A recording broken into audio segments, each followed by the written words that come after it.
Hello, Reds from around the world. Welcome to All For United. I am your host, Joe O'Neill, and I am absolutely incredibly delighted to welcome you here this evening because we have beaten the scum.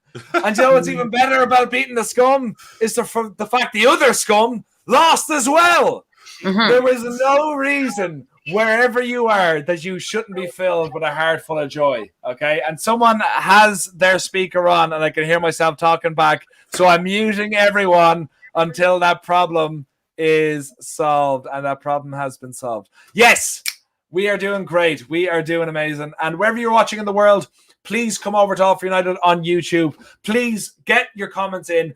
This is going to be the greatest session that we've had since we beat probably PSG most recently, maybe the 5-0 over Leipzig, because all the losers lost and all the winners win. So cheers, guys. We're going to have a great hour or so where we reminisce over beating, Manchester's red. We all know for a fact. We're going to go to everyone one by one. We're going to figure it out and get your comments in wherever you're coming.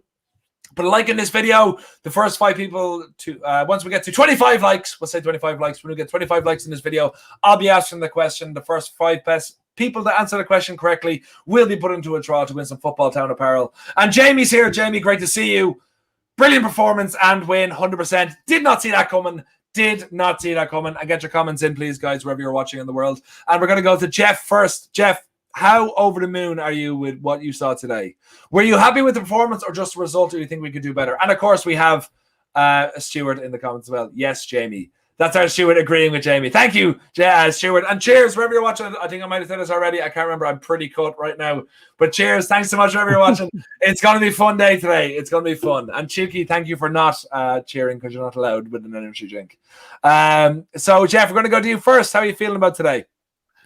Man, it's been a while since, I've been losing sleep over games, like literally, because of where we are. But now I don't really mind. Like I watched until 2:30, just got a couple of hours rest, and then here I am. And it's good start of the week, good birthday week for me too. Woo! Happy birthday! Yeah. There are things that we could have done better, but as Stu and I were talking earlier, we're not really in the mood to talk about those. It was a vintage performance. I mean, for the past couple of years, whenever we're like the underdogs, city away, for some reason, we kind of nick it. Remember the Pogba game?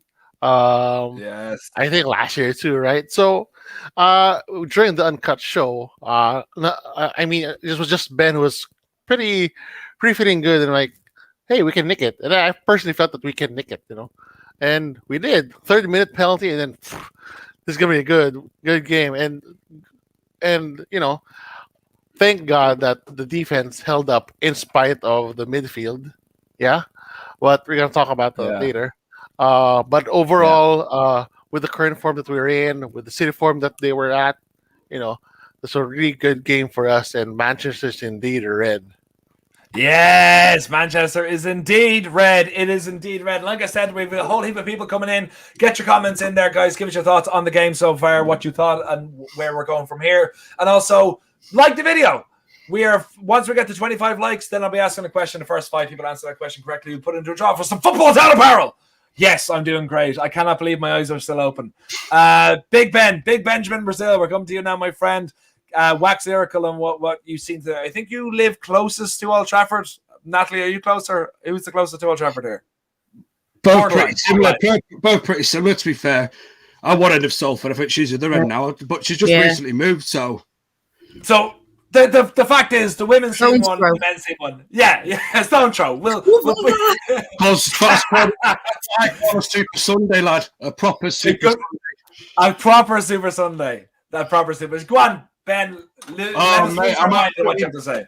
Buzzing, absolutely buzzing, mate, about that performance, mate. I did not see that coming, mate. I honestly feared a little bit for us today. I was confident beforehand. Maybe last week I said go there, get 1-0 or whatever. But my days, mate, coming into today, I was really, really, my heart was pounding all day in my chest, mate. I was like, whoo. Not looking forward to it. I was just fearing City, just an onslaught of blue shirts all game. But today, man, Ollie just set up absolutely perfect. He played to our strengths. He got in City's faces. The one thing about Man City I've noticed, if teams get in their faces, they don't like it. If we stop them playing football, they don't like it. They struggle. They start struggling. They start rushing passes and start rushing their game, the game playing that. I just think, though, Ollie needs a big, massive shout out, man, for today. Just going at them like we did last season. Bar a couple of players, it's exactly the same team that beat them at the Council House last season. So I just think he deserves a huge amount of credit for that, for being bold, not fearing, that sort of City onslaught where they went 21 wins, in a row. He went out there and he perfectly played them, mate. He's got Pep in his back pocket, just like Wan-Bissaka's got old Mr. Sterling in his back pocket, mate.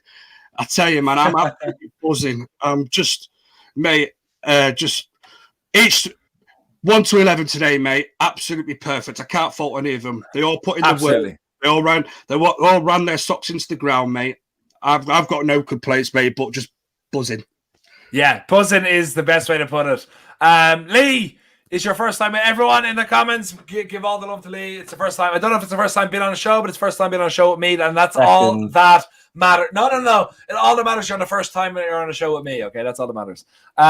So Lee, what are your thoughts on what you saw today? Were you overall delighted with the performance or just with the result? Both, really. I thought we were brilliant. Going into it, especially how we've been against the big sides sort of this season. Not really going gung-ho at them. But again, doing well defensively. I thought it was spot on.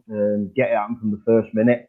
You can see when we dribble into the box, this is why we get the penalties. Getting at them early on, I don't think they expected that. So yeah, first 15 minutes spot on. Obviously getting the early goal. Nice to see Bruno as well scoring against one of these sides. I think the centre of midfield was probably the only not negative, but those two were probably the worst performers of the 11. I think the defence was fantastic. Maguire and Lindelof together again, proving they can play together against the big six sides. Dean Henderson, another one.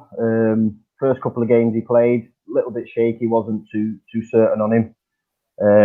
But tonight silenced me again. I think when we played the high defence, sort of when they started to get at us from about 20 minutes onwards, we're playing with a high defence. I think because Dean Henderson's so good at commanding his box and commanding his defenders, he allows us to do that. So yeah, big kudos to him today. I thought Fernandes was a little bit better. I think his final ball every now and then was a little bit off. But I think overall he was better than he has been in the big games this season. I think Dan James worked his socks off again. Luke Shaw, obviously, as he has been all season, was brilliant again. So yeah, I'm very happy with how we played today. Yeah, 100%. You can't fault a 2-0 victory over apparently the greatest team who's ever lived. Because apparently Man City are the greatest team who has ever lived, according to the media. And that's fact. A fact. They haven't actually won anything yet this season. But still, apparently, they're the greatest team who's ever lived, according to the media, according to TalkSport. We're going to... Thanks very much, Neil. Welcome, Lee. Joe is hard work, yes. But hard work is good to do. Juki, come to you now, my friend. How are you feeling after today's 2-0 victory? And you're muted. Not anymore. Thanks, Joe. They're giving accolades to City because why? Because they unbeaten 28 games and they've won 21 straight before today. So it's a narrative that United put an end to today. I was quietly confident because of that form. The last time City came in, I think Guardiola really showed a lot of respect to United. And I was hoping that didn't happen today. I was hoping they were there's some kind of hubris to creep in with this fantastic, amazing record they've set in play. And I thought it would push them to play the City way, which is open and try to shift United around with by fizzing passes back and forth. And that's perfect for United because it creates space behind. Ollie drew this plan up perfectly, and the players executed the plan perfectly. So therefore, we got a perfect result. We did not concede. Dean Henderson get in there. I think it's understated the job Ollie did by having Dean in. If I'm following the reports correctly, it looks like De Gea kind of protested against going to Spain, and Ollie said, "You know what? I think you should go." I think you should go be with your family, and that is perfect man management right there. I don't know if Dean stays in. You can see he's a perfect fit to the kind of system we want to play. He's not a goal line keeper. He comes out. He commands the box. He crosses, don't phase him. He's more vocal. I think the second goal, Shaw's goal, I think he was one of the catalysts to that goal by that very quick thinking with that hand distribution there. Martial, Fred, McTee, I appreciate your effort today because they give everything, even though they're not informed. And I would love to see Guardiola do the same kind of thing Ollie did with the kind of talent Ollie had today. It's understated the kind of result we got today with the kind of players we had, where the main players were out of form, and we still got the 3 points at City. Absolutely. And guys, wherever you're watching in the world, please come over, watch us on YouTube, give a like to the video, and share it with your friends, because this is the best place to watch Manchester United material, and we're the best looking people to enjoy this with. So I'm going to come to the next person in this chat, which is cheers, Stuart. Great to see you, because I know you're having a drink, so we can cheers. I am. Cheers. Ben, Cheers, sorry, Jeff. I missed you before. And sorry, Jeff, you get a cheers too. Sorry, we're literally having the best fucking time of our life here, guys, okay? We haven't won a trophy, but we're having the crack, okay? We're having the crack. Stuart, I know you're, I don't want to say you're a pessimist, but you're someone who looks at, you want a performance as well as a result. So, like, you see the full circle and you don't just look at what has immediately happened. So how do you feel after watching this today? Is this the full performance you wanted? Did you expect this to happen? Are you looking forward to going forward after this result? Or is it just sort of a blip in the ocean that we just enjoyed? Don't give a damn about the performance, if I'm being honest. We've beaten City. We've gone and extinguished a burning oil fire on their own field. I love it. Because let's face it, they were absolutely, 21 consecutive victories. You can't have anything but, credit to them. And we've doused that flame today, and I'm absolutely delighted about it. We can talk about issues that the squad has got. We can talk about issues of our in-game management today. But the thing is, City didn't score. And the only way you're going to win a game of football is to score a goal. And whether or not we had 2 shots on target, I think we had 6 anyway. But if we only had 2, we made ours count and City didn't. I thought a massive plus for me today was Henderson. He was a huge plus. He has done something that De Gea, and I've got a lot of time for De Gea, doesn't do, and that is command his box. Every time a cross was whipped in, he made an attempt for it, and actually got it 9 out of 10 times. So I thought Martial today. I want to put a bit of credit out to Martial, because I've been a criticizer of Tony M over the past few weeks, and he has looked lazy. He's looked disinterested. But today, I know we'll do man of the matches later, but I'm gonna go early. He was my man of the match. Luke Shaw has been consistent, but to me, Tony M. So credit where credit's due to him. There's something going on. There's something going on with Rashford at the minute. I thought he played well today, but again, his decision making is absolutely woeful. There's a couple of occasions where he could have had a shot. Certainly in the second half, he had a chance to bend one into the top corner. For whatever reason, he elected to pass it. But all in all, I don't really care. We've beaten City. I'm buzzing. The fan base should be buzzing, and we should all just get together and enjoy it tonight, because that's what football's about. Stuart, and that's what we are doing. We are all together, and we are enjoying this. Okay, I can't reiterate this. And I recommend you boys get some King Midas. If you like your ale, this is the one. Fucking top draw, lads. I think Stuart's on commission as well, so maybe on a pinch of salt. But yeah, guys, enjoy the drinks, enjoy the crack. Look, Liverpool lost, City lost. We beat City, and you know, we've won 2 games in one day because the women's team obviously won as well. So this is a great time to be a Manchester United fan. Enjoy it until we win our next trophy. This is as much fun as we're going to have. So Natalie, come to you now. Yeah. For Your me, thoughts on all day, the whole day. Well, The whole day. The women's team kicked off at 12 and they've been in a bit of a bad run. Like what Ben was saying, I was a bit nervous throughout. I was like up and down. Oh, we're going to win. And then obviously they won 3-0.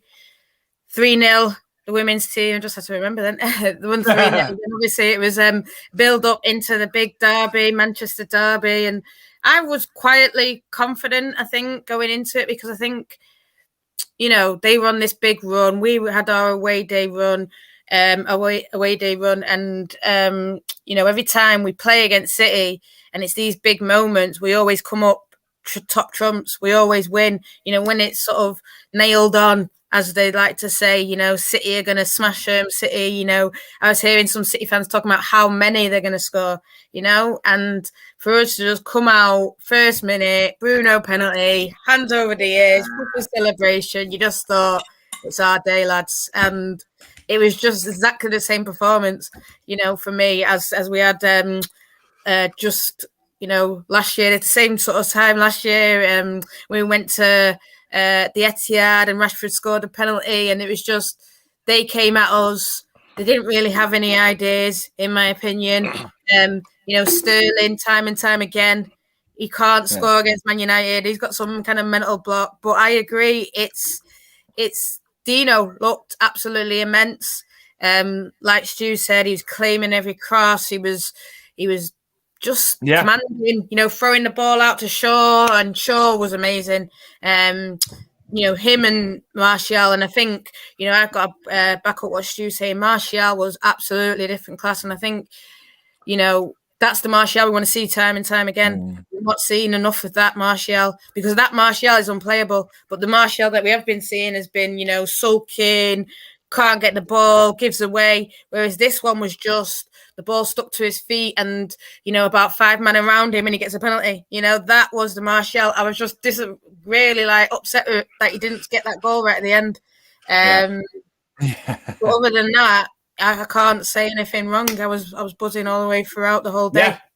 It was a magic day. It was a super Sunday, as someone pointed out and saying, like, and we're going to keep these going, guys. Keep your comments coming in. They've been amazing. Come over to YouTube, give a like in this video, help us get to 25 likes. Once we get 25 likes, I'll be asking a question. The first 5 people answer that question correctly will be put into a draw for Football Town apparel. We're going to have as much fun as we possibly can here. As we all said, we are fucking buzzing. We are buzzing.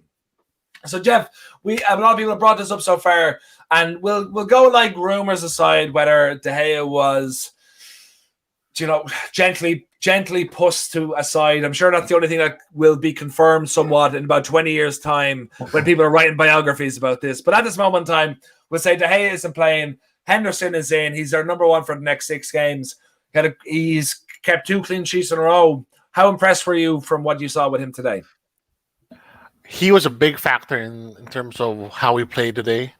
Like the last games that we had against City, where we countered, it was a different style. We sat back and then waited for our opportunity to counter. But this time around, we were on the front foot. We were confident to be on the front foot. Then if we didn't have the ball, then we didn't just sit back. We did that high press, and it's all because Dino can come off the line. And he can actually distribute the ball. I mean, with that second goal, and you're right, that throw was absolutely amazing. There's not the type of keeper who can do that. I mean, yes, he's a world-class shot stopper. We can't deny that, but they know something else. Like, he can be a world-class shot stopper, and at the same time, like, he can start the attack from there. And that second goal just really, really shows it. I mean, for De Gea, being a new dad, I don't think he would mind staying there for a while. I mean, that's an amazing feeling, being a dad myself. And I guess he'd start to think of show off him. Yeah. Show off what? I think he wouldn't mind staying closer to where his family is at. So if he would to move on next summer. Personally, he wouldn't mind. I guess it's the wages that would be the issue. For United, it's not going to be an issue. We have Dino. For him, it's not going to be an issue. Like he wants that family time, but again, it's the astronomical wages that we're paying him. Like who can pay for it? Who can pay that, right? So, if Dino gets this run right, he gets this form that we're looking for the next 10 years. Then, yeah, I think Dea's gonna go soon.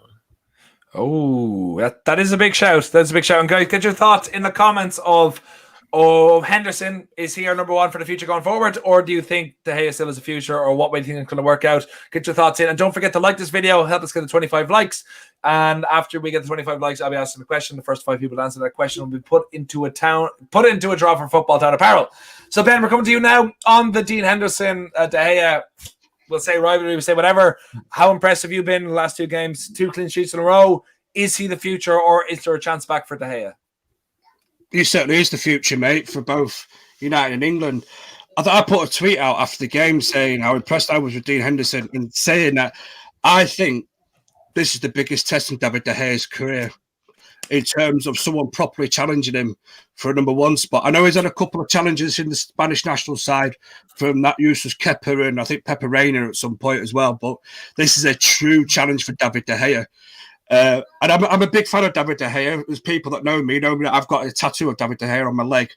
I love the guy, but I also equally love Dean Henderson in even greater measure in a way. I think Dean Henderson brings, like everybody says, that calmness. He brings that authority to our back, to the back line. You know, Maguire and Lindelof or Maguire, Bailey, whoever it may be, centre halves. Your triangle of your centre half, your 2 centre halves, your goalkeepers have to trust each other, and I think that they trust Dean Henderson a little bit more than they trust David De Gea.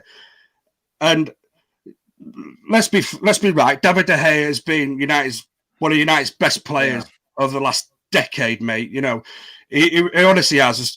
You know when was it Forster Matt Busby Player of the Year awards in a you don't win them by chance. You win that because you're the best player in the squad.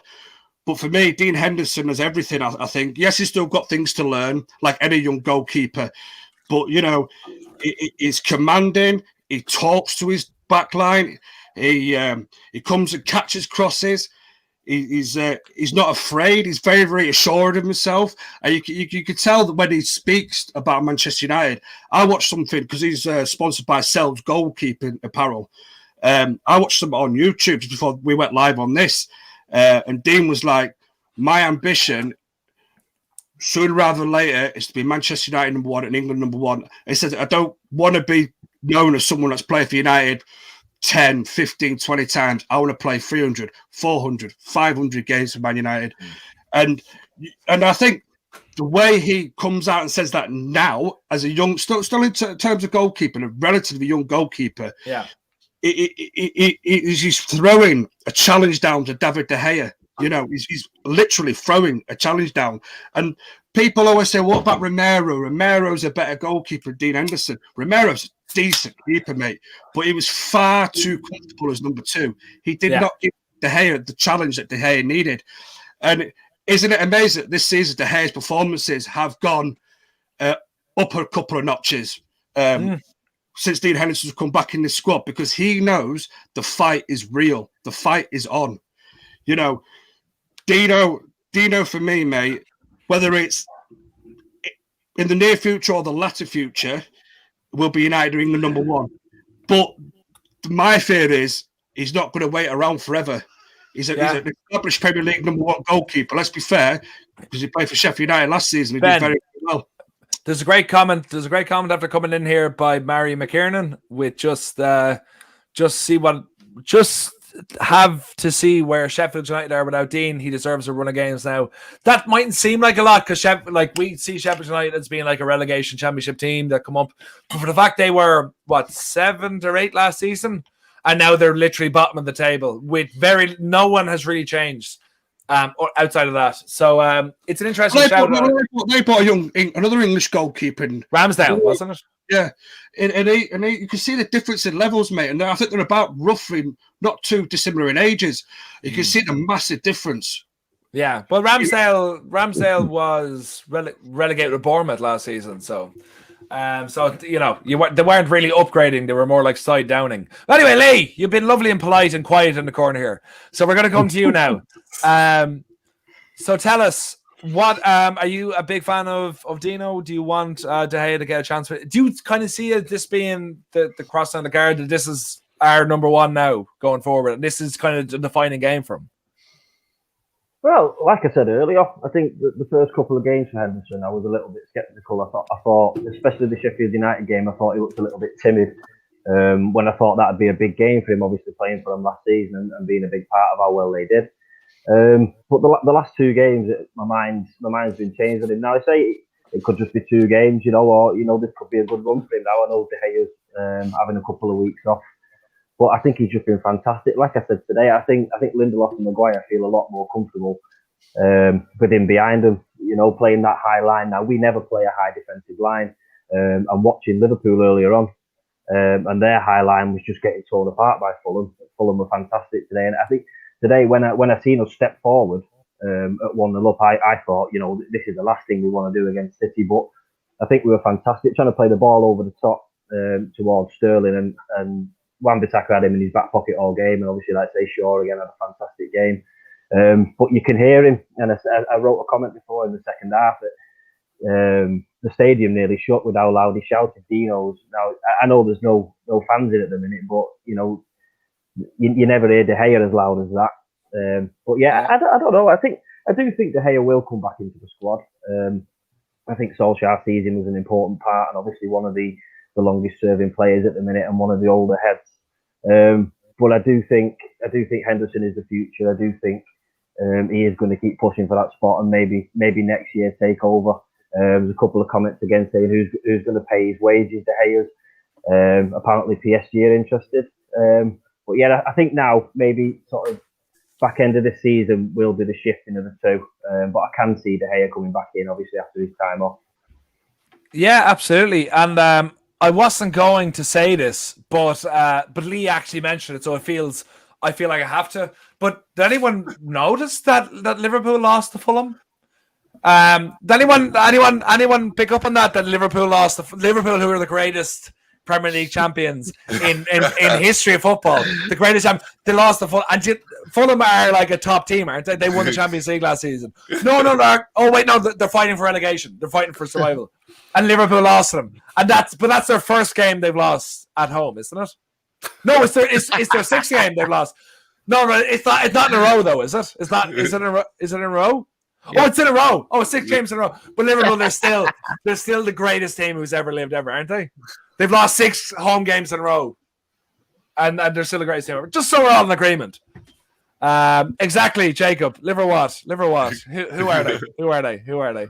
Chuki, my friend, we're going to come to you now. Great point to Lee, and let's all laugh at Liverpool. We'll laugh at them a few more times today, don't you worry. But Chuki, where do you stand on the Dino and De Gea goalkeeping situation? Well, I've been outspoken about De Gea, and his time has since passed. Okay, here it is. United is a sentimental club, is our brand, okay? There's probably no other club that would, have like Hargreaves and Fletcher and Jones, still at the club, injury ridden, and we take care of our players because of the service they give us. De Gea is a great servant of the club. That period, that span of time where he was winning, the best player at the club, that was good for him. That was good for De Gea, and good that he deserved it. He was absolutely phenomenal during that spectrum of time. But it was bad for United. Bayern Munich would not want Neuer to be their best player, right? It's different levels. It's different levels, right? And to make it even worse, during that span of time, that's the span of time where United were, glaringly badly managed. And that's how his wages got up there. So it was like the chicken and the egg. You have this best player in the club. you don't want him to leave because Real Madrid and PSG are sniffing around, and you keep upping his wages. It's very unhealthy what happened with De Gea, right? So it's nothing personal with De Gea. I totally respect the service he's given to the club, but it's time. Solskjaer has this club he's a square peg in a round hole right now. Even Stevie Wonder can see it, right? So whether it's Dean Henderson or some other top shot keeper coming, I think it's Dean Henderson. I think the jitters he had is just because United is a global, is a very big team, and starting at Sheffield and starting at United is different. So once those butterflies are out there, he is the type of goalkeeper United need for the system Oli has in place right now. Yeah. Period. Right. So whether it's a bit of good, being a good manager, regardless of how the situation manifested itself, where De Gea is beside his wife and child. And by the way, congratulations to him. Like Jeff said, Good save. It's a momentous period for. Okay. We're all getting fucking wholesome here. All right, cheers. Yeah. He has his balls work. Congratulations, Dad. Yeah, I'm delighted for you. That's cool. Chucky, thanks so much. Yeah. Stuart, we've discussed this on many occasions. You've often said that David De Gea is the greatest goalkeeper who's ever lived in your entire life, but you also added to saying that Dean Henderson is the greatest goalkeeper who's ever lived. So who really is the greatest goalkeeper ever? Answer that question now. Yeah, will do. First of all, Chucky, well said, mate. I agree with pretty much everything you said there. Look, I feel a bit weird putting observations on goalkeepers because I was absolutely woeful in nets. Whenever I was put between the sticks, it was like not having a goalkeeper. So my observations are probably way off. But what I would say is Henderson's what I call a speedy goalkeeper. What I mean by that is he tries to move the ball a lot quicker than what De Gea does. He's almost what I would class as a modern day Peter Schmeichel. And we've really seen his repertoire of skills. He throws the ball almost to the halfway line. Schmeichel was a demon at doing that. And he gets us up the field a lot quicker than what De Gea does. He also covers his 18-yard box. And I've said on many occasions on this show about the central three at the back, the goalkeeper and the two defenders being pivotal. And I think the lads have spoken well about it. Maguire and Lindelof in particular, I think are more comfortable with Henderson.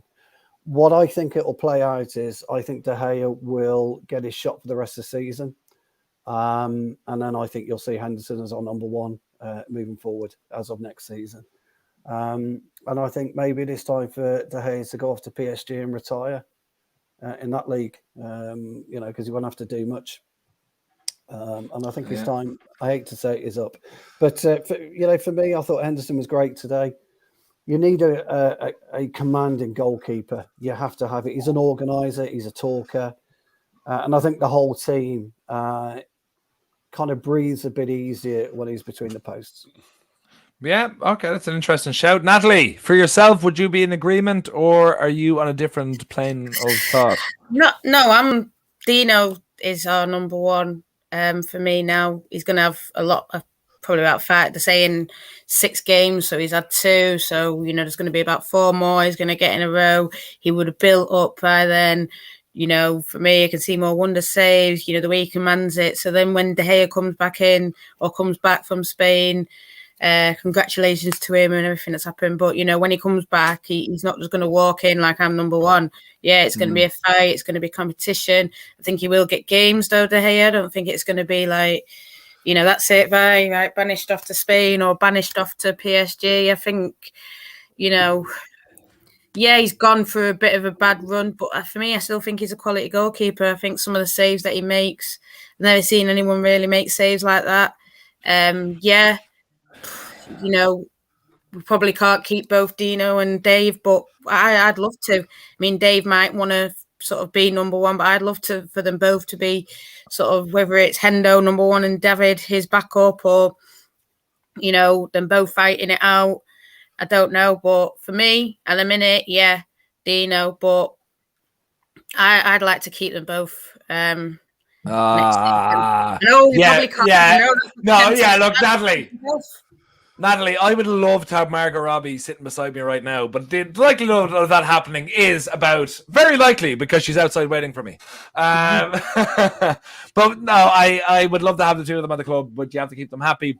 I don't see that happening. I kind of feel like this is an overlap season where it was only a matter of time before Henderson took over, because facts are facts. Henderson's 23, 24. De Gea is 32. Even though that's still young for a goalkeeper, he's still got 4 or 5 years to the top. Henderson's got literally 16, 17 years to the top. So it has to be Henderson. And he's a great goalkeeper. He's very commanding. He's got a great presence. So we do find ourselves being like emotional, wanting to give the one we love more time, but unfortunately, not the way it works.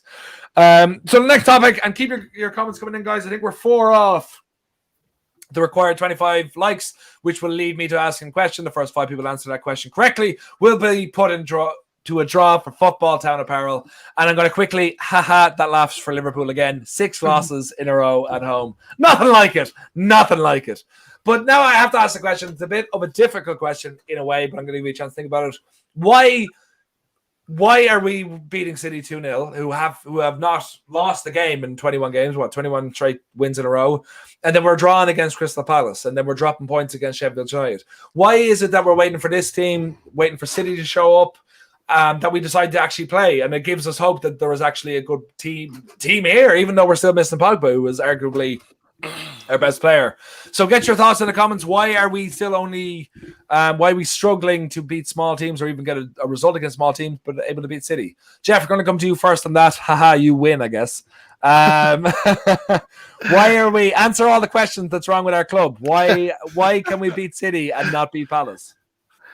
Well, as it is, our team didn't change too much from last season. And last season, we were against the big teams. We were really a counter-attacking team with the personnel that we had. We couldn't afford to really be on the front foot when it came to the big teams.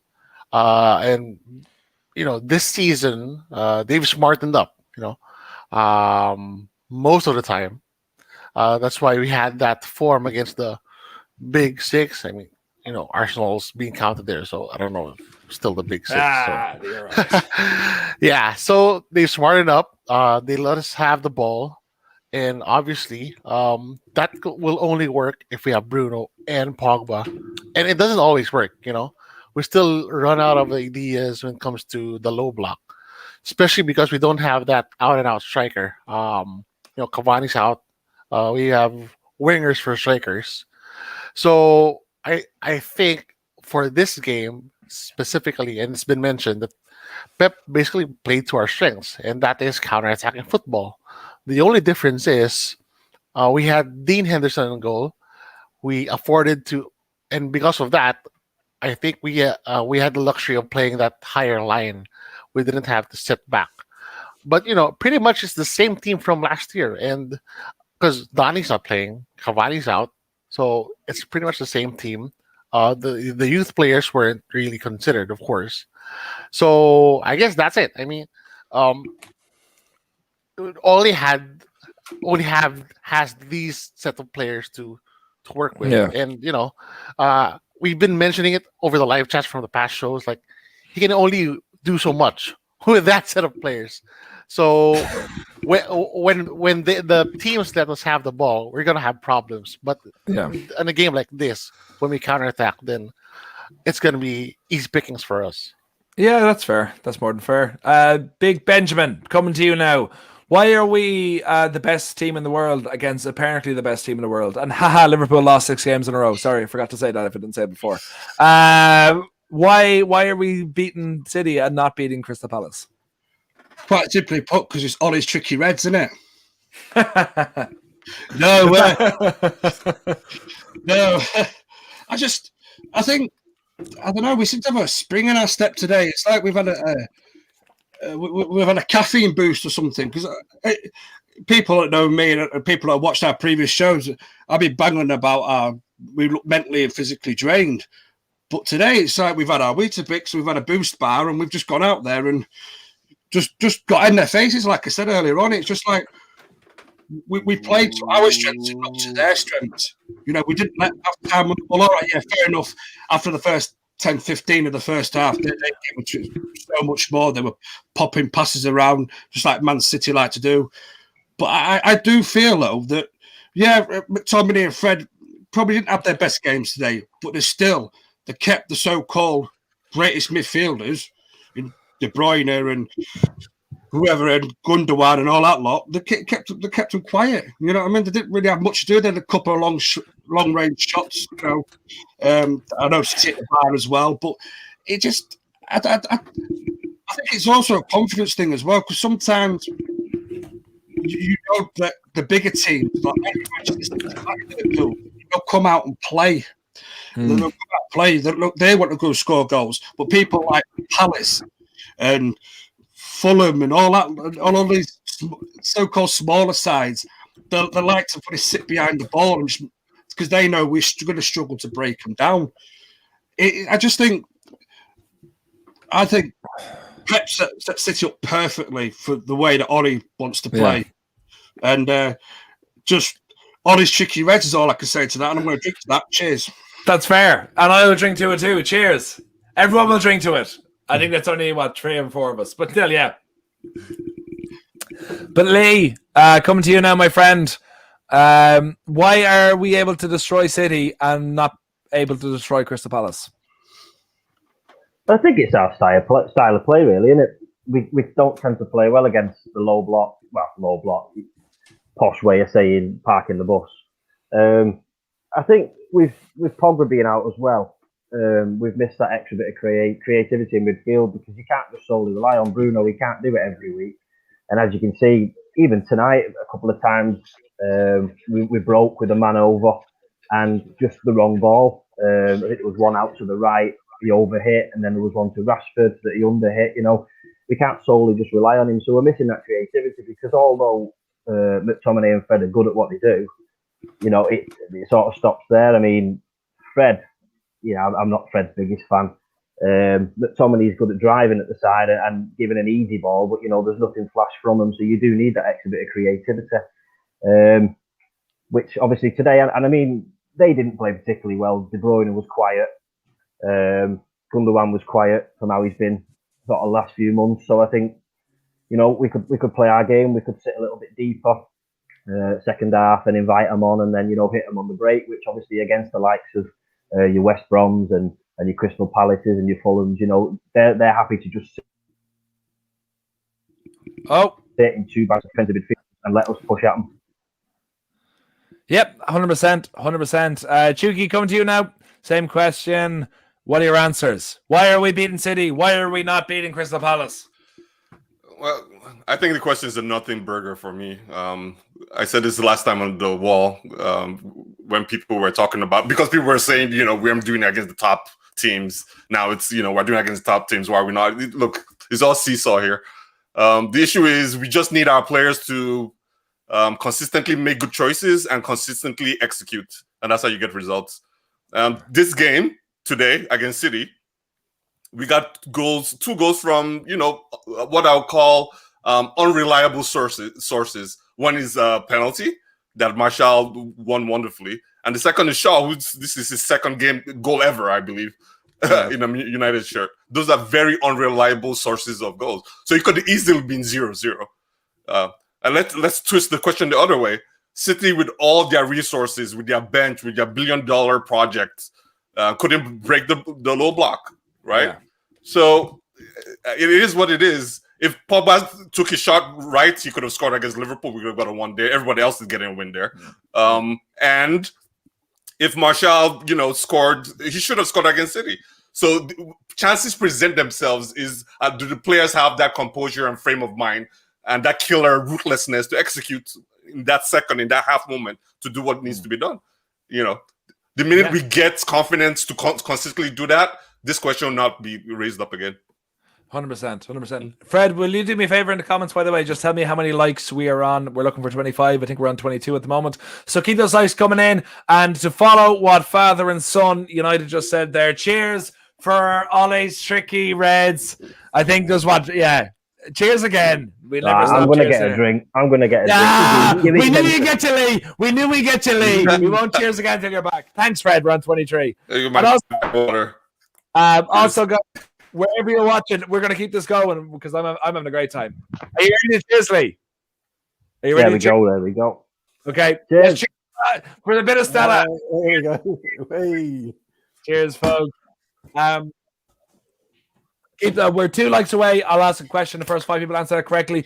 Do a draw for Football Town Apparel, and also put in some Q&A questions here. I'm going to ask the guys as well. Anything Man United, anything to do with the history, we'll get them in. We've Stuart here, who was born actually when football was created, weren't you? I think you were the very first linesman. Yeah, probably. You walked into it. You walked into it by existing. I did. But why are we beating Man City 2-0 handily, I might say, and Liverpool are losing the Fulham 6 in a row they lost. But how are we doing that? And we aren't able to beat Palace, we aren't able to beat West Brom, we aren't able to beat Sheffield United. Yeah, it's the mystery of modern day football, isn't it? I'm afraid to say it comes down to player intelligence and aptitude against the smaller teams. I'm not so sure it's down to confidence or anything like that. It's a lack of intelligence on how to break down a low block where teams do sit back against us. But I did tweet after the penalty incident today that for the first time in weeks, we've attacked the 18-yard box and hey presto, we get a penalty. And for some reason, the last 6 weeks or 6 or 7 games, we haven't done that. We haven't attacked the penalty box of the opposition. We haven't done the diagonal off the flanks, which we would normally do and were doing at the start of the season. With regards to Bruno, he can't do it all by himself. And the problem is when you are playing, two DMs or the pivot, what everyone wants to call it. I think the pivot seems to be a fashionable word at the minute. They're not quick enough at getting the ball into Bruno. I think today, although Rashford and his decision-making was pretty poor, he gave Bruno a bit of an outlet, and so did Daniel James, just purely by his work rate. He didn't see a lot of the ball, I know, but purely by his work rate. And so I think what Ollie's got to do, he's got to say to the lads, look, if there is a deep block, maybe we need to sit back a bit. We need to draw the deep block out, because when you do draw teams out against you and the space is created, I think we're the best counter-attacking side in the Premier League in terms of our pace. And then, yes, we haven't been clinical, and we need to be a bit more clinical. If Martial had gone to Ederson's right rather than his left, he would have scored. No, absolutely no problem. He could have stroked it home and made it 3-0. And that's the decision making. But it is unfortunately, and it's hard to say, but it is player intelligence.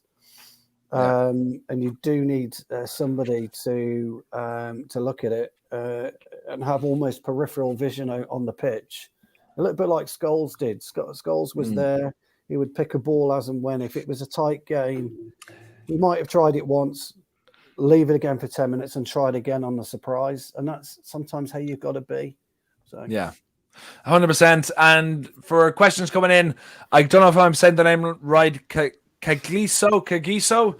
I'll ask your question once we get past Natalie, and hopefully I'll get to ask my question for the thing. But that'll be my first question for the Q&A to you guys. If you wanted to read it in the comments from Kagiso Molibasti. I'm doing my best here now. I'm so sorry if I messed it up, which I definitely did. But Natalie, we'll come to you first on the question I just asked, which is why can we beat Man City, apparently the best team who ever lived? Liverpool lost 6 games in a row at home. Sorry, just threw it in again. Why can we beat City and not beat Palace, not beat West Brom, not beat Sheffield United?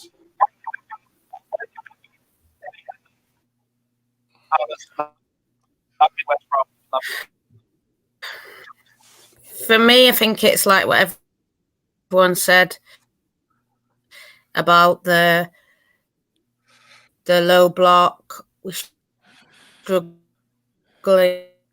against it, but then we went on a bit of a run where we were beating. Natalie, I think your Wi-Fi is a bit off. Oh no! Oh no! Oh no! I'm sure what Natalie's saying is very profound and very on point.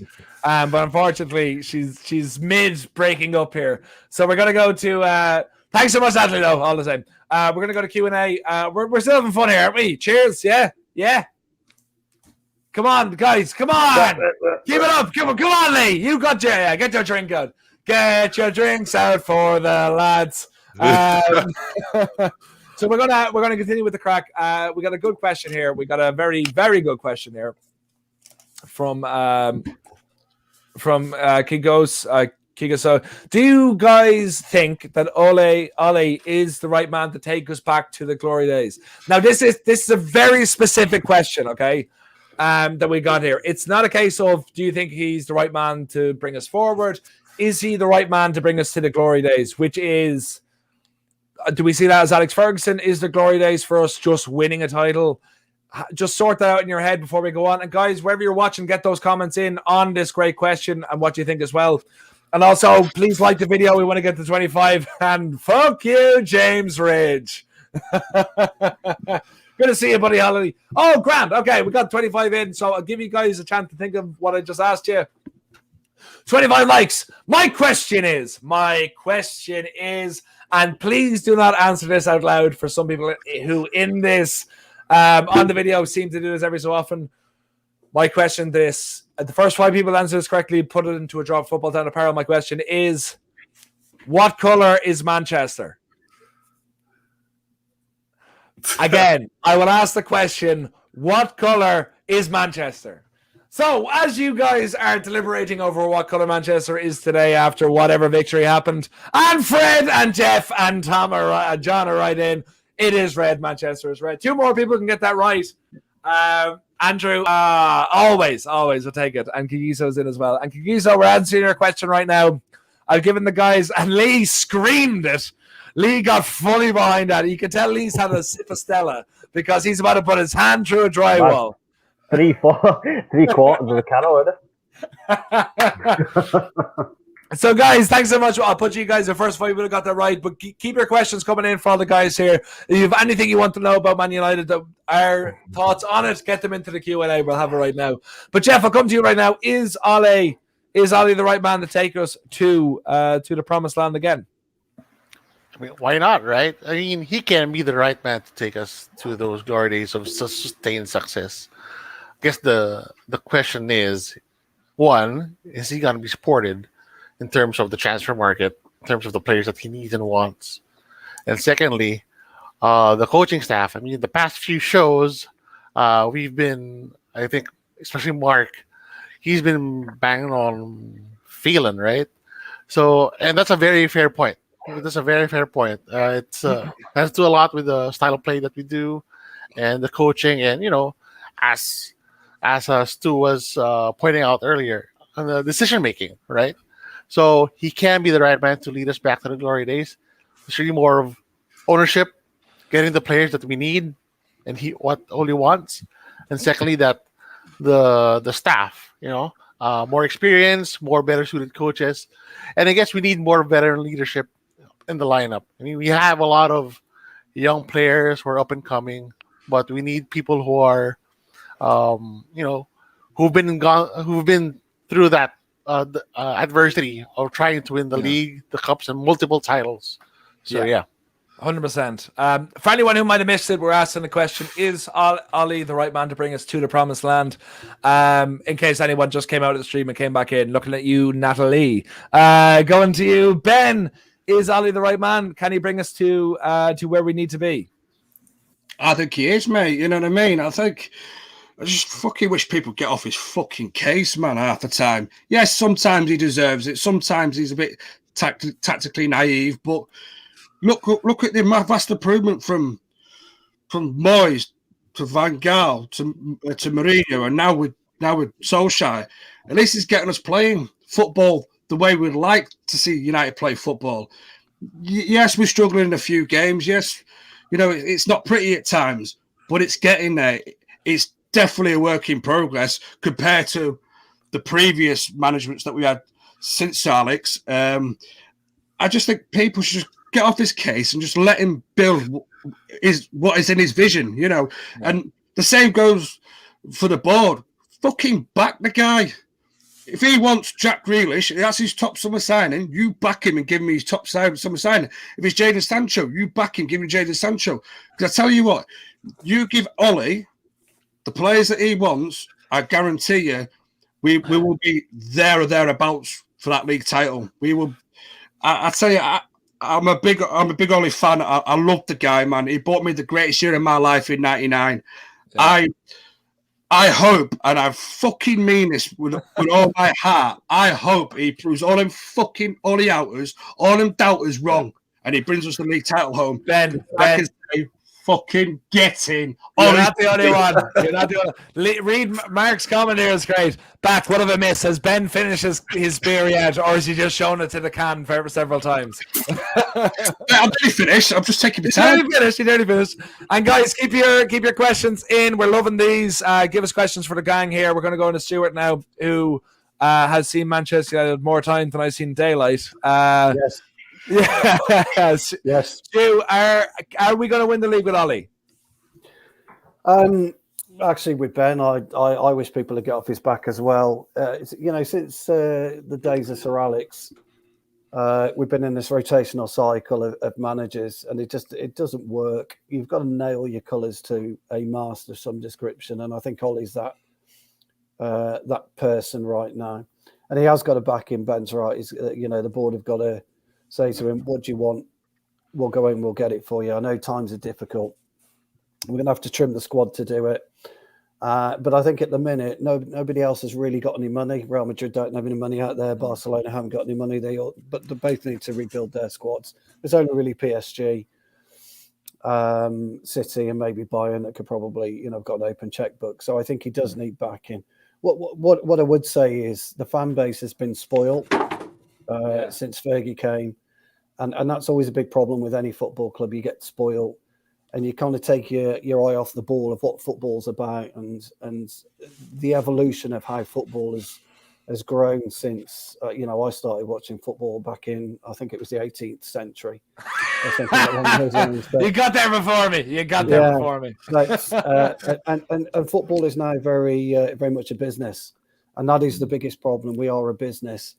And we don't necessarily have to worry about the debt because a business like Manchester United can service the debt. Yeah. It's not a problem. But Ollie, for me, is beginning to look like what I would class as a Manchester United manager. He's quite classy in his interviews. He speaks very well in his interviews. I don't know if you saw his post-match interview today. He wasn't jumping up and smiling. He was quite, not dour, but he was very circumspect about what's just happened. Whereas Guardiola was a little bit, 21 wins, etc., etc. So for me, I would back him, and I think we're in safe hands with him. What I would do, and I do agree with Mark, I'd perhaps try and bring in a little bit more experience in the backroom staff. Yes. But also, Ollie's had to learn on the job. It's a huge job, Manchester United. And so's Fletcher, so's everybody really. All the coaching staff are learning on the job. So maybe have a look, maybe move Phelan upstairs somewhere. I'm not saying director of football. I'm just saying maybe move him upstairs and maybe bring somebody in. But who that somebody is, I don't know. But there would be somebody out there. But Ben, I love it. Fucking Absolutely. Get behind him. Yeah, and Stuart, you're getting to a shock tonight. Yes, cheers. Show off that strongbow. Yes, and Stuart, you're getting a load of love in the comments, which you absolutely deserve because you always bring a good sense and a good. Yeah, yeah. When you got two, you got two loves in the comments, which is more before I go, I did notice a comment from Ugly Bear, so shout out to him because while we've been drinking, he's been having a cup of tea. Mm-hmm. So every time we've been doing that, he's been having a cup of tea. So shout out Ugly Bear. But guys, just because I asked a question, please keep liking this video because it makes me feel good about myself. So that's something to do it for. But also, give us a question. Everything sort of like looking towards the future. Give us a question about someone in the past, about a player that we liked, or about who was their best signing, something along those lines, so we can all reminisce about it. If you wouldn't mind, if you're out there watching. But Natalie, going to you now. Is Ollie the man to bring us forward to get us the next league title? For me, yeah, he is. The progression that we're seeing, like what Ben says, He looks like he's doing really well. He's done better than sort of any manager we've had before. For me, I think, like what Stu said, add in quality, add in experience. He is a young coach. He's not had any job like Man United before. But I think we've had managers that have had loads of experience and they didn't work out. And, Jose Mourinho won everything and came to our club, didn't really work out. And I think that's potentially because, the board aren't backing him. The board haven't really backed. I mean, there's money to spend. Money has been spent, probably not always wisely. But I think with, for example, Bruno, he's shown he wanted that guy and he had to fight for it. And I don't want my manager having to sort of fight, beg, borrow, steal to get in a good player like Bruno. It should be, you want that guy, there he is. And I think he's shown, back to back now, Champions League qualification. It's not something to celebrate, but it's something to say, listen, we're doing all right here. Maybe this guy's the one. Bringing in players like Bruno, it shows that he's got a good eye for talent. So if he's saying people like Hangeland, Sancho, and we're seeing what they're doing, for me, it's common sense to give him proper backing and get in the players that he wants, because we've shown that he can improve players, but also do well with quality players. And like I said, eye for talent. So for me, like what all the boys have said, back him. He's our manager. I'm not one to sort of say, oh, he's not doing well, let's get him out. I'm always one who always is 100% behind the manager and always back him to the end. So I think that's as supporters what we should do. I understand people who have the criticisms of him, when he makes subs and sometimes his team selection is not right. There's, you can say all that, but I think, you see, like Ben said, that Ollie outers who sort of say, I want us to lose, and you just think, are you crazy? You're mad. No, this guy's doing well. Like, it's on the board, I think, more, that have to back the managers that they've got, all the way till the end, in my opinion. 100%. And guys, get your thoughts in the comments. Give us a good question. Give us a question from not just today, but from maybe a couple of years ago. Ask us anything you want. Get your thoughts in. We always appreciate it. Lee, coming to you again, sitting politely, waiting for your time to come. I think one of your children might have drawn on your hand there. I saw a bit of black colouring there. That hand, Fair play. So Lee, is Ollie your man, or is this all going to fall out eventually? No, I agree with everybody else. It's clear to see we're going in the right direction. You only have to look at other clubs. I don't know if you know, Liverpool lost today. Anyone know that? No? Yeah, six. Oh no! I actually, apparently, I don't know if you got this right, but Liverpool lost their 6th home game in a row. Did anyone know that? Does everyone know that? Do we all cheers to that, even if you don't have a drink in your hand? 6 in a row, baby! Anyway, apologies, Lee. Go ahead. Yeah, I think it's clear to see that we're going in the right direction. A lot of these 0-0 games now, you're looking, and obviously, I think Stu might have mentioned, Ollie's obviously learning on the job, and like Natalie said, he's not been at a job like this before. He's been at Molde, but obviously we're a different kettle of fish. I think he's taken to it quite well. Obviously, he understands United. He's got us playing the type of football we want to play. I know, like I say, sometimes against the big sides, it's not always as entertaining, but we're keeping the clean sheets. We just need to add that little bit of spark up front. Again, if he's backed, if he points out a Grealish or a Haaland that he wants, hopefully we back him like that. We maybe need another creative midfielder. But yeah, we're definitely going in the right direction, and I'm backing him as much as everybody else is on the chat. Yeah, 100%. And Jesus Christ, Ben, you're being called out. Oh, sorry, wrong one. Ben seems to be holding an empty can, the faker. Wow. Okay, and no. I've still got liquid in it. I mean, I will put it on the table. Sure. I got a question here. This is like, I feel Mark has asked us a question. I'm going to go straight to Stuart on this, since he's a resident Manchester United fan. Stu, who scored the first goal for Manchester United in the 1968 European Cup final? Bobby, wasn't it? Sir Bobby Charlton. Scored Yeah, it twice. was. Yeah, it was. It was. It was. 58 minutes. 53rd minute. Oh, okay, so something Yeah. like that. Yeah. So You son of a bitch. I thought I had you on that one. Go on. Just something quickly on that.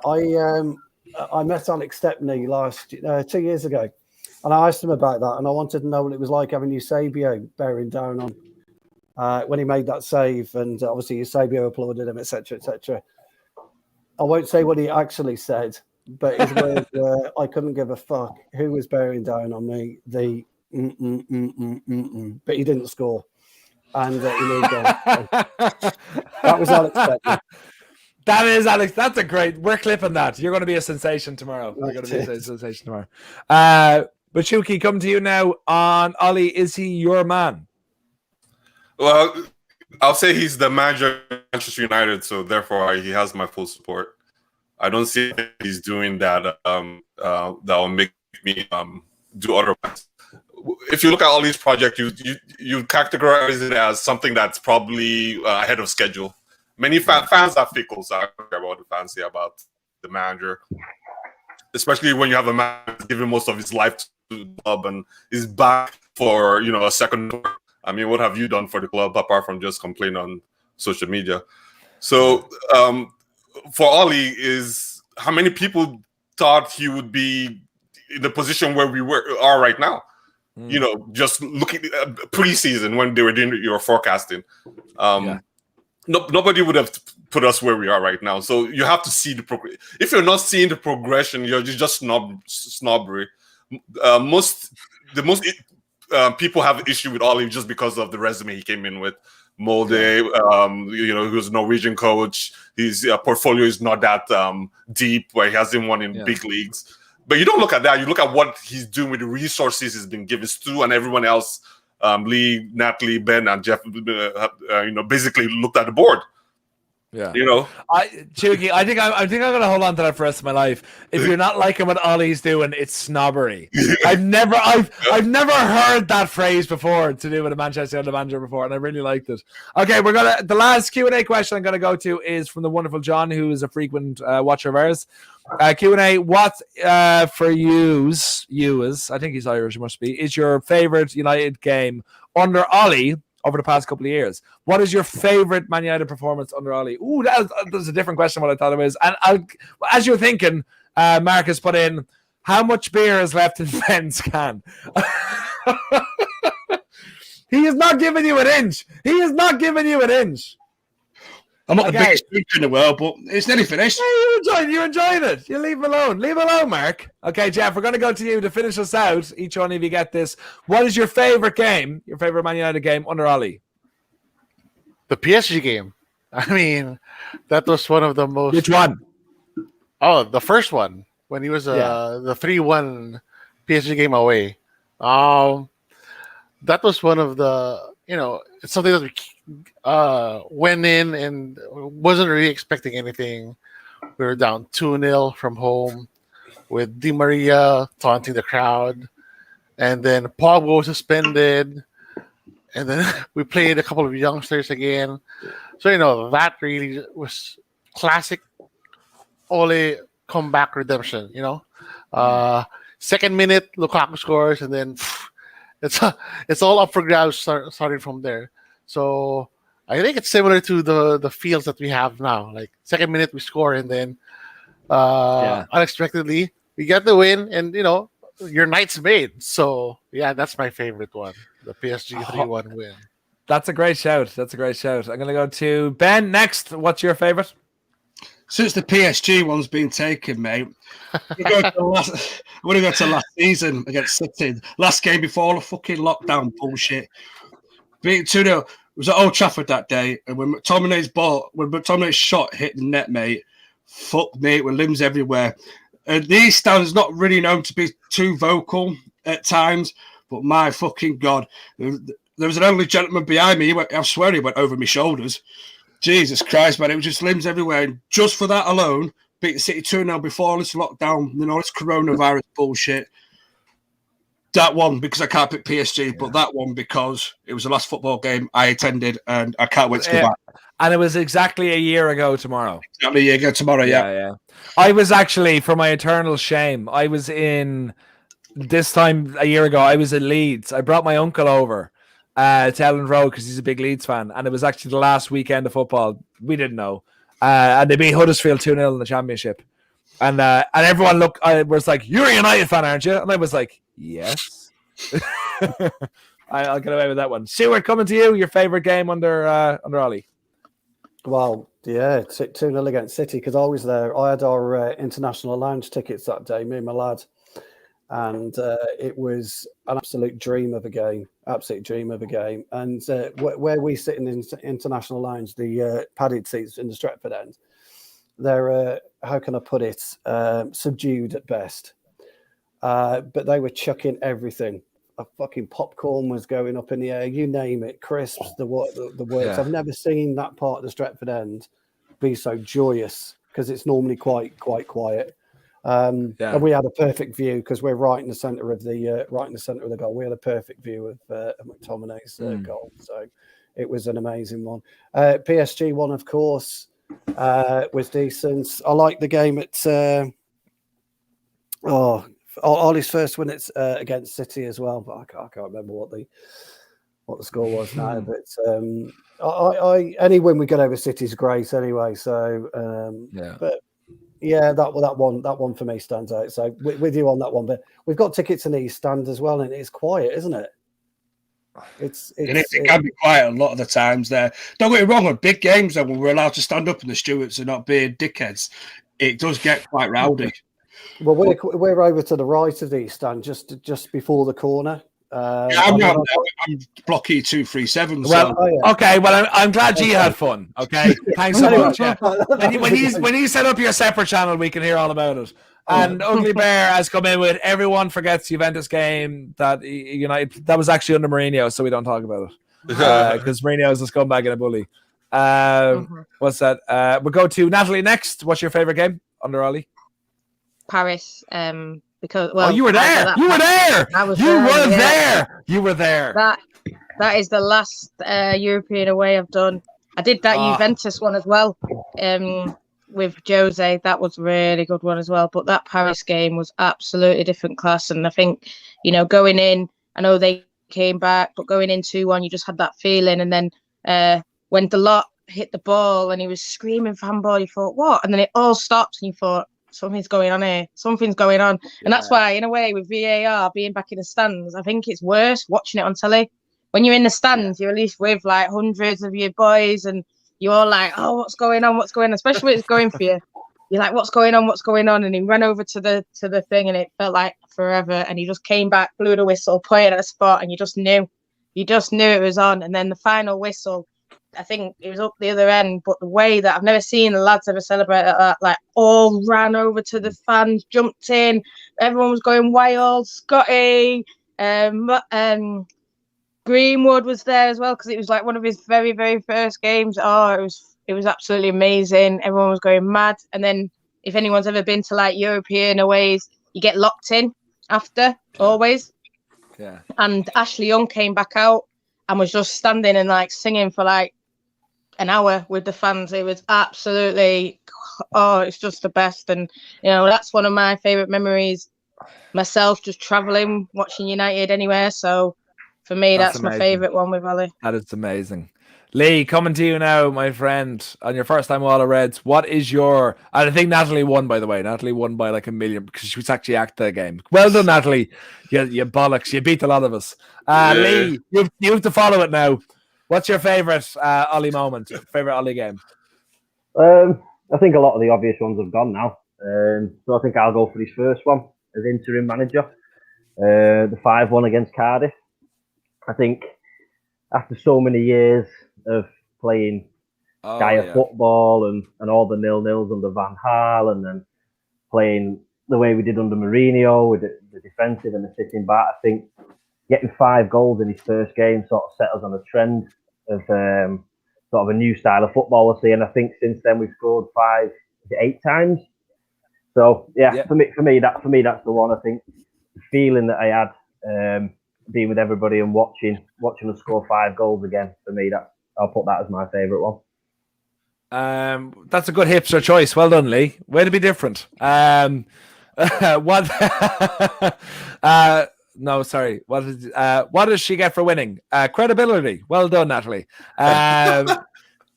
Chuki, coming to you, my friend. What is your favorite Ollie game?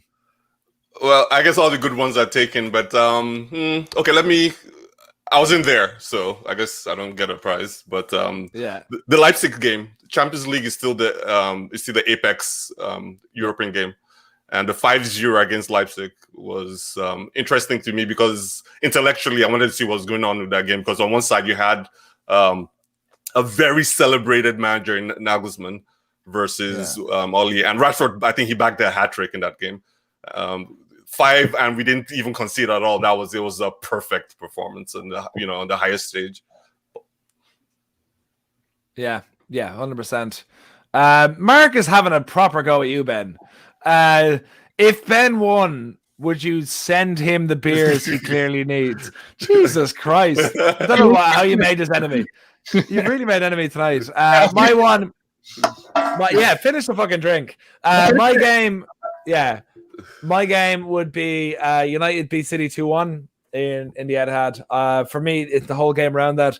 I was on a date with this absolutely wonderful lady, and it was snowing everywhere. We couldn't go anywhere, and I didn't think she'd be into football. We went ice skating, and I was like, "Let's go in and watch this." Is that okay? She was like, "Yeah, absolutely." We went in. It was all Liverpool fans. You don't get City fans in Ireland. So, and then we won 2-1. It was amazing. 2-0 Rashford with a penalty at Martial. It was unreal. So for me, that would be my top game so far under Ollie, for memories more so. But guys, that has been our show tonight. We've been here for an hour, 16 minutes and 40 seconds now. So thank you so much for joining us. It's a Sunday night, so tomorrow Women's Weekly will be back. So make sure to join us for that. Then when are we playing next? Is the next time we're playing the weekend? Oh, it's Milan. So I think. Yeah, Temi will be around on Tuesday night for the pre-match for that, so make sure to check out the preview. I'll be back with Waller Reds with hopefully a lot of these people on Wednesday night. Be there for that. And also leading up to the next game in the Premier League, whoever we're playing, we're going to beat them anyway. We beat City, who are apparently the best team in the world. Liverpool lost 6 games in a row at home. So make sure to join us going forward by liking this channel, following this video, giving this video a like, following us on Twitter and all the lovely things, and following everyone here on their Twitter accounts as well. Thanks so much, and we'll see you then. It has been a pleasure.